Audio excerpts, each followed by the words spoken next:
selamat pagi Indonesia, dan seperti biasa hari Kamis kita akan membahas mengenai masalah kesehatan yang pada hari ini kita akan mengangkat topik mengenai berbagai alasan orang yang menjadi pemicu seseorang ini melewatkan makan.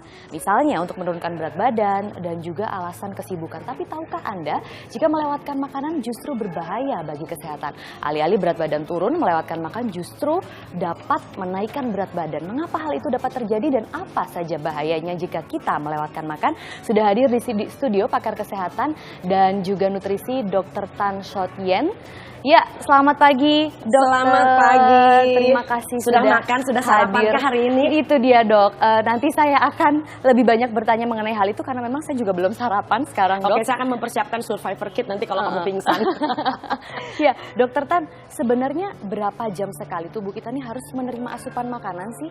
Prinsipnya adalah kita itu mulai mencerna begitu setelah makanan itu masuk ke dalam mulut. Lalu kemudian selama 3 jam, maksimum 3,5 jam itu makanan dicerna. Dan biasanya antara 3,5 jam sampai 4 jam makanan itu sudah mulai beredar di seluruh tubuh. Jadi 5 sampai 6 jam berikutnya biasanya kita sudah harus mulai makan lagi. Jadi setiap 5 jam gitu ya, Dok? Setiap 5 sampai 6 jam. Baik, untuk pemula yang baik itu kita makannya di jam berapa yang paling baik nih waktunya? Misalnya jam 8, jam 7. Oke, barangkali perlu kita perhatikan bahwa yang disebut dengan keteraturan orang makan ya. Orang makan itu bukan cuma makanannya sehat dan seimbang, tapi waktunya juga harus tepat. Ya, prinsipnya adalah ketika badan kita sudah mulai membutuhkan fuel, membutuhkan bahan bakar, disitulah saat kita mulai makan. Kalau nggak nanti badan kita mulai ngaco, nyari-nyari bahan bakar dari tempat lain, dan itu yang membuat kita menjadi yoyo. Nah, itu sebabnya kenapa saya kalau bisa ditayangkan dari tayangan yang ada di plasma kita. Ya. Nah, kita harus mempertahankan yang disebut dengan kadar gula darah. Itu selalu harus sekitar antara 90. Angkanya biasanya kalau 90 itu adalah dalam keadaan setimbang atau homeostasis. 90 mg gula di dalam 100 ml darah. Ya. Dan kondisi homeostatis ini biasanya membuat orang punya perasaan wellness. Ada well-being gitu ya. Nah, lalu kemudian kita makan karena waktu makan sudah tiba. Nah, stimulusnya adalah gula darah naik. Karena semua yang kita makan pasti akan membuat gula darah kita akan diproduksi. Nah, setelah naik gula darahnya makan, maka pankreas akan menjawab, yuk keluarin insulin supaya terkontrol gula darahnya. Mengubah gula menjadi simpenan, namanya glikogen. Nah, ini mudah sekali. Glikogen ditaruh di mana? Glikogen di stok di otot, setiap saat bisa dipakai untuk kerja. Jadi kalau udah ada di otot dalam waktu, itu yang bikin kita bersemangat gitu ya, Dok. Bikin kita punya tenaga gitu ya? dari dalam waktu sekitar 7 sampai 10 detik. Kemudian glikogen dirubah menjadi ATP yang namanya energi. Nah, lalu kemudian yang tidak lagi dipakai akan disimpan di dalam hati. Tadi kita udah lihat. Nah, dalam kondisi kita tidak makan, yaitu gula darah mulai turun karena kita kerja, karena kita puasa, bentar lagi bulan puasa ya. Tuh, Dok, nah, puasa lalu kemudian gimana? yang terjadi, pankreas bukan menghasilkan insulin, ini salah nih. Pankreas selalu menghasilkan yang namanya glukagon. Maaf, ini salah ketik oleh produser. Oke, glukagon itu lalu membuat glikogen dalam hati dirubah menjadi darah. Glikogen dirubah menjadi gula di dalam darah. Ya, jadi arti kita punya stok di dalam liver. Ya, jadi glukagon itu merupakan kerjaan kebalikan daripada insulin. Jadi ini bukan insulin tapi merupakan yang disebut dengan glukagon. Jadi kita punya dua hormon yang saling melakukan imbang. Dengan demikian kita tetap mencapai kadar gula darah yang 90 mg tadi. Ini kan alur yang sewajarnya, Dok. Ini yang sewajarnya. Next, apa please. yang terjadi kalau kita nggak makan? Nah, ntar dulu. Dan ini yang membuat kita lalu kemudian mempunyai, coba kalau plasmanya bisa diteruskan. Lalu ini yang membuat kita lalu mempunyai kadar gula darah dan insulin yang kelihatannya berimbang. Ya, dari pagi sampai dengan malam ya. Jadi ini adalah kadar gula darah yang naik turun karena kita makan teratur. Ini kalau kita makan teratur. Ini dan yang benar begini ya, Yang benar begini ya. Jadi ini adalah kadar gula normal yang tadi homeostasis. Ya. Lalu kemudian insulinnya juga mengikuti yang biru nih. Ya, jadi naik turunnya cakep gitu loh, nggak yoyo ya. Nah, yang repot kalau yang tadi Maria mengatakan tidak makan. Next, kalau please. kita skip makan. Kalau gitu. kita skip makan, apa yang terjadi? Makan pagi karena itu yang sebenarnya sering makan pagi, makan malam bisa aja. Sedikit curcol nih, Dok. Curcol.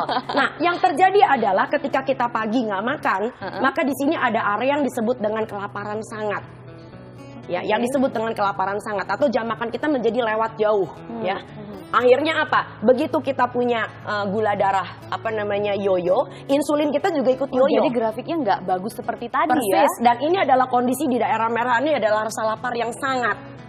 Ya, misalnya ini lapar sangat sekitar jam 10, jam 11. Ini lapar sangat ketika jam 10, jam 11 malam. Hati-hati, jam 10, jam 11 malam itu saat udah waktu makan yang nggak boleh ya seharusnya. Bukannya nggak boleh, karena badan kita sehat. sedang istirahat. Orang istirahat dikasih makan, digenjot gitu loh ya. Nah, ini adalah kondisi yang tidak ideal. Ya, nah apa yang terjadi kalau insulin yoyo? Next please. Jadi kita bisa lihat di sini. Yang terjadi kalau insulinnya yoyo adalah maka kita akan justru mengalami kelebihan berat badan. Kok bisa sih dok? Karena tadi bahasanya adalah insulin tekan gulanya, selamatkan orangnya supaya tidak diabetik, masuk ke dalam otot, itu tidak banyak dalam glikogen karena cadangan otot kita kecil, lalu masuk ke dalam liver cadangannya cuma paling 100 gram, stok di dalam lemak. Jadi selalu kelebihan gula dalam bentuk lemak, stok di dalam lemak. Jadi akibatnya kalau insulinnya yoyo, kelebihan berat badan, ya. Lalu ditambah lagi dengan gaya hidup yang leyeh-leyeh, ya bukan kuli kapal tapi makannya kayak kuli kapal. Asupan karbohidrat terlalu banyak dari mana dok? Ya biasanya kalau orang kelaparan dia nggak bakal cari ikan. Orang kalau kelaparan dia carinya cari roti, nasi, kalau orang Indonesia roti, ya, peanut roti. butter, donat. Nah loh akibatnya apa? Justru kolesterol yang baik harusnya naik malah jadi turun. Lemak darah yang namanya trigliserida memuncak. Jadi terjadi peradangan hati. Peradangan hati itu biasanya menjadi fatty liver. Lalu kemudian penebalan dinding pembuluh darah. Ya terjadi yang disebut dengan apa namanya? Ini ujung-ujungnya. Yang sebenarnya adalah pertama tensinya naik dulu, kekentalan darah meningkat. Lalu kemudian daya tahannya anjlok. Lalu risiko membuat peradangan internal menjadi terlalu tinggi. Jadi insulin itu ibaratnya adalah pemadam kebakaran. Jangan boleh dipakai berlebihan. Baik, ya, baik. Jadi malah rawan penyakit-penyakit berbahaya. Betul, ya. jadi skip your lunch, skip your dinner, skip your breakfast. Ujung-ujungnya justru alih-alih mempunyai badan yang proporsional, tapi Anda menimbun banyak sekali masalah. Tapi gimana dok, kalau memang orang tidak terbiasa sarapan pagi Jadi berat begitu kan? Jangan terlalu berat, masalahnya bukan berat. Siang gitu dok, Nah, itu salah ya dok? Pasti salah karena melihat gambar yang tadi. Coba kita lihat lagi yang berikutnya. Kita lihat lagi berikutnya. Nah, ini yang terjadi kalau seandainya kita cukup makan. Ini yang menarik ya kan. Sumber gula tentu dari makanan, ya kan? Lalu jaringan yang bisa memakai gula semuanya. Karena kita cakep gitu loh ya, 90 mg tiap kali. Lalu bahan bakar utama otak adalah gula. Ya, ini bukan berarti gula pasir ya, tapi gula yang terdapat di dalam badan kita yang tadi angkanya 90, bukan 140, ya kan? Next please. Nah, yang terjadi adalah kalau kita udah kelar makan, ada yang disebut dengan fase kedua. Yang disebut dengan fase kedua, kita tunggu. Fase kedua itu terjadi habis kita penyerapan makanan. Jadi kira-kira setelah kurang lebih sekitar 3 jam, 4 jam, 5 jam. Maka kita menggunakan cadangan hati yang tadi namanya glikogen tadi. Kan ada kadar gula darah yang tidak terpakai disimpan di dalam liver. Weh, cepat sekali. Nah, lalu kemudian fase ketiga ini kalau kita sudah puasa. Puasa artinya 12 jam tidak makan. Ya, jadi yang itu nggak apa-apa atau gimana dok? Yang menjadi masalah adalah sumber gulanya terbalik. Kita mengambil bukan karbohidrat menjadi sumber tenaga, tapi kita ngambil dari tempat lain. Ya, jadi yang disebut dengan keton. Nah, ini keluar keton. Keton adalah suatu molekul yang larut dalam air yang sebetulnya berasal dari pemecahan asam lemak. Dan itu sebetulnya bukan sumber tenaga. Tidak boleh dijadikan sumber tenaga. Artinya kita ngambil dari tempat lain. Yang menderita tentu saja adalah akhirnya kalau kita kelaparan, otaknya kecepatan rendah, maka disebut sebagai lemot. Makanya gampang ngantuk kalau jadi lapar kan. Orang lapar itu bisa lemot, betul. bisa gampang sel ngantuk, darah nggak merahnya ada juga energi. tidak bekerja dengan baik. Karena sel darah merah itu adalah salah satu sel yang sangat aktif di dalam tubuh manusia ya.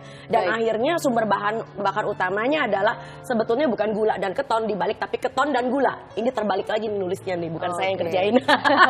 Pertama sumber utamanya adalah keton. Keton dulu. Ya, bukan dari gula. Karena kita udah mempunyai kekurangan gula yang sangat parah. Seru sekali perbincangan kita di pagi hari ini. Nanti saya akan bertanya gimana kalau orang melewatkan makan malam. Katanya itu malah bisa mengurangi berat badan. Tapi itu nanti dok, usai jeda pariwara berikut ini. Tetaplah bersama kami di Selamat Pagi Indonesia.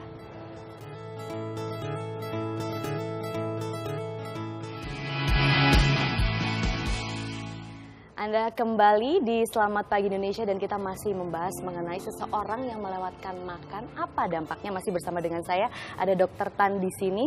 Dokter Tan, saya masih ingin bertanya mengenai sarapan nih dok. Kan ada orang yang kalau sarapan itu enek, nggak biasa, mual. Jadi sebenarnya makanan seperti apa yang baik untuk sarapan? Begini, masalah sarapan itu kan dimulai dari kecil. Jadi kalau nggak punya kebiasaan, itu yang menjadi problem. Itu dia, ya. Yang pertama, yang kedua, jangan nyarapan sesuatu yang sifatnya sangat kering. Ya, karena itu adalah saat ketika asam lambung kita lagi tinggi-tingginya ya. Apalagi zaman sekarang ada yang namanya tren bukannya sarapan tapi minum. Ya, minum tuh misalnya minum jus, minum air lemon. Itu lama-lama giginya rusak ya. Ya udah ya. Makan buah juga nggak boleh nih dok. Jadi di ilmu kedokteran coba Anda tanya pada dokter yang benar ya, bukan dokter-dokteran. Pada ahli gizi ya. Dari Poltekkes juga banyak yang sudah pintar adik-adik kita. Mereka nggak pernah tuh kita diajarin ya. Kita tuh sama sekali nggak pernah diajarin, kami nggak pernah diajarin bahwa yang namanya orang makan tuh mesti giliran. Pertama makan buahnya dulu, buahnya udah kelar nanti baru makan proteinnya ya. Itu bayangin kalau itu terjadi sama kuli kapal, dimarahin sama bosnya. Ya kerjanya makan dulu akhirnya ya. Justru menurut saya dan menurut ilmu kedokteran yang benar, badan kita itu udah diberikan oleh Tuhan itu suatu orkestrasi yang indah. Ini bukan badan cacat. Ya bahkan ketika di dalam mulut pun ketika kita masih dicerna oleh air liur itu sudah mengandung enzim yang mampu mencernakan, mengurai dengan sederhana yang disebut dengan karbohidrat, gula. Namanya petialin, nama lain adalah lingual amilase. Lalu kita sudah juga punya lipase yang walaupun dalam bentuk kecil dia sudah mulai bisa mencerna yang disebut dengan lemak walaupun dalam bentuk yang masih sangat sederhana. Jadi lihat kita sudah punya orkestrasi yang indah banget. Lalu kemudian ketika masuk ke dalam lambung, di dalam lambung kita memang punya asam lambung, kita punya HCl. HCl itu kerjanya untuk mematikan kuman, untuk mematikan bakteri dan sebagainya. Tetapi supaya ada makanan-makanan yang tidak rusak oleh asam lambung, malah kita punya yang disebut dengan intrinsic factor. Intrinsic factor itu antara lain salah satu kerjaannya adalah misalnya melindungi vitamin B12 supaya bisa masuk ke dalam usus 12 jari selamat tidak dirusak oleh lambung. Dan gak usah khawatir asam lambung Anda berlebihan. Karena begitu kita bicara tentang usus kecil, kita masuk ke dalam usus halus, maka usus halus itu sudah memproduksi yang namanya bikarbonat. Nah, bikarbonat ini ya kayak memberikan otomatis suasana basah tanpa harus kita minum air sabun. Tanpa harus minum air yang enzim ya, betul, dok, jadi ya? badan jadi kita itu betul, badan kita tuh nggak cacat. Ya jadi zaman kecil juga kita makan kan masih dikasih sama mama, ada makan nasi, makan ikan ya, ada sayurnya, ada buahnya, baik-baik aja tuh gitu loh ya. Jadi justru kebanyakan orang Anda tidak makan makanan yang seimbang.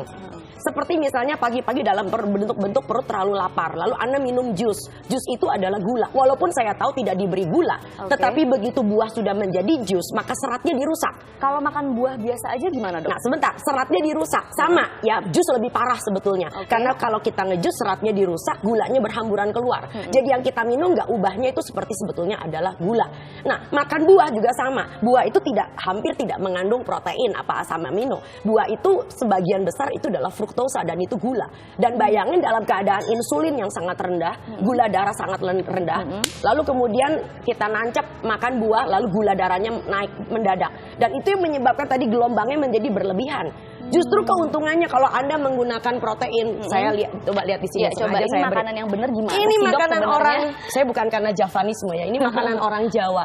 Kita punya yang namanya telur pindang, kita punya namanya potok. Ini potoknya dari pasien saya kemarin, beliau bikin namanya Ibu Juju dengan Pak Nyoman. Terima kasih Bu Juju dan Pak Nyoman. Dia punya petai Cina, melanding orang Jawa bilang, diberi dengan daun simbuan dan masih ada yang namanya teri, ditambah dengan tahu kadang-kadang. Nah ini adalah suatu contoh makanan yang syarat dengan protein, ya. Dan kalau misalkan Anda memang kerja keras, Anda masih bisa mengatakan, yuk kita mau tambah karbohidratnya dengan nasi yang beraneka warna, ditambah dengan nasi jagung. Nah nasi jagung ini bukan sesuatu hal yang aneh di tanah air kita. Ini bukan makanan orang miskin. Double karbohidrat. Betul. Nah, maka dari itu, karbo kalau Anda mau memilih sayur dan buah juga karbohidrat sebetulnya.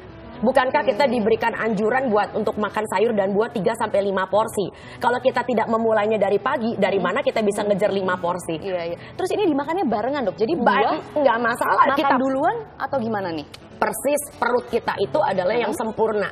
Diberikan Tuhan suatu keajaiban yang sempurna. Anda nggak usah khawatir. Yang menjadi problem adalah Karbohidrat yang kebanyakan orang modern makan itu bukan karbohidrat yang seperti ini. Nah, tapi karbohidrat rafinasi. Anda mulai mengkonsumsi produk pabrik dari roti, dari kue, dari benda-benda yang ada di supermarket, yang mana itu bukan benda alami. Kalau Anda masukin sesuatu yang tidak alami, tentu badan Anda tidak mengenal apa ini. Dia bingung. Ya, jadi selama Anda memasukkan sesuatu yang sehat, yang dekat dengan bentuk aslinya di alam, Anda nggak perlu khawatir sama sekali. Tubuh kita diciptakan sempurna. Justru kalau Anda makan buah bersamaan dengan protein yang kaya dengan zat besi, maka keuntungannya adalah zat besi Anda itu bisa diserap lebih baik, lebih sempurna. Karena kandungan vitamin C dari makanan-makanan Anda, vitamin C yang ada di dalam sayur dan buah, itu meningkatkan penyerapan zat besi. Jadi kalau untuk sarapan ini harus makanan karbohidrat seperti nasi dan juga lengkap dengan sayur buah ini. Nasi itu tergantung kalau Anda memang perlu pekerja keras dan Anda perlu makan nasi, makan kentang, makan jagung. Yang penting proteinnya sebenarnya ya. Semua itu penting, nggak ada yang lebih penting, nggak ada yang kurang penting. Jadi pengganti karbohidratnya kalau pagi hari apa dok enak? Nggak ada yang digantikan karbohidrat ya, tentu saja ada yang berasal dari pati, ada yang berasal dari grains, ada yang berasal dari sayur dan buah. Tolong diingat sayur dan buah juga karbohidrat. Karena orang biasanya kan beraninya makan karbohidrat atau nasi, makanan berat itu siang dok, siang hari. Kalau sarapan mungkin karena masih terlalu pagi nggak enak. Itu yang menjadi masalah, itu yang menjadi masalah. Barangkali itu adalah peletakan tentang bagaimana kita meracik makanannya. Jadi pagi-pagi yang biasanya saya munculkan di meja makan saya itu biasanya bukan makanan keringan. Kalau pagi-pagi biasanya saya memberikan soto. Orang Indonesia itu gudangnya soto. Soto Lamongan, soto Kudus, soto Banjar, soto Pekalongan, soto Makassar, soto. Jadi dalam satu minggu Anda bisa digilir sotonya. Sotonya bisa betul, macam-macam dimakan ya, dengan makanan yang beraneka ragam. Baik. Kita baik-baik saja. Nah itu kalau sarapan dok. Sekarang kalau makan malam, katanya melewatkan makan malam itu bisa mengurangi berat badan. Nah itu yang menjadi problem. Anda melewatkan makan malam. Atau lebih parah lagi makan malam cuma makan buah doang. Baik-baik besok tunggu ekor sama bulu loh. Ya? Jadi gimana dok yang benar kalau untuk makan malam barangkali yang perlu Anda perhatikan bukan Anda mencatut salah satu dari komposisi karbohidrat, protein dan lemaknya. Tapi barangkali kalau Anda pengen makanannya itu jumlahnya dikurangi. Ya, jadi misalnya yang biasanya makan nasi, oke malam jangan makan nasi, tapi sayur dan buah jangan dilewatkan. Tetap masih makan tahu, masih makan soto, masih makan pepes, masih makan ikan bakar yang dibungkus dengan daun. Jadi sehat dan seimbang itu tetap masih ada. Ya, Anda bisa pakai bumbu, pakai kemiri, alpukat. Alpukat adalah buah berlemak, kalorinya tinggi, tetapi dia sehat. Yang konyol itu alpukatnya di blender, pakai susu kental manis, tambah kopi, ditambah ice cream, vanilla float, plus di atasnya kebiasaan orang Indonesia sih dok sebenarnya. Sebetulnya bukan kebiasaan orang Indonesia zaman dulu nggak punya blender kok. Oke, bener juga ya dok. Bener juga. Nah, jadi sebenarnya kalau untuk asupan zat besi terbaik dalam makanan itu apa aja? Ya, mari kita lihat tayangan berikut deh. Kita punya yang disebut dengan banyak sekali asupan zat besi yang tidak kalah kok. Tayangannya balik ke sini ya. Kita balik ke jumlah yang disebut dengan zat besi yang ada di dalam makanan-makanan lokal kita. Banyak orang mengandaikan bahwa kalau kita mau punya makanan yang mengandung kaya dengan zat besi, ayo kita makan hati ayam. Padahal kalau dilihat-lihat hati ayam itu cuman berapa, ya kan? Nah, lalu tempe, ada betul. oncom, kedelai. Nah, itu ternyata yang kita beri tambahan dengan tanda bagus itu, ya, coba lihat angkanya itu, daun jambu mete itu 8,9. Kecipir 8,2, tempenya 10, oncom kedelai 27 mg per 1 on. Jadi banggalah dengan produk pangan nasional. Kita punya banyak makanan sehat yang kaya dengan zat besi. Anda nggak usah pindah-pindah ke makanan-makanan lain dengan segala macam ya, atau mengikuti makanan orang asing. Ya, sama seperti kalau misalkan kita bikin pecel, di dalamnya ada tempe, ada kecipir. So jangan lupakan kecipir. Kecipir itu makanan Indonesia, hidup Indonesia.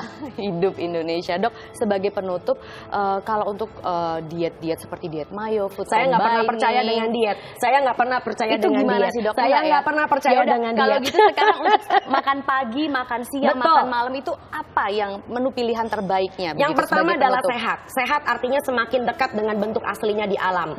Ya, jadi kalau memang Anda bisa ngelihat di alam itu masih ada, bukan bentuk rafinasinya, bukan produk teknologi. It is more than healthy.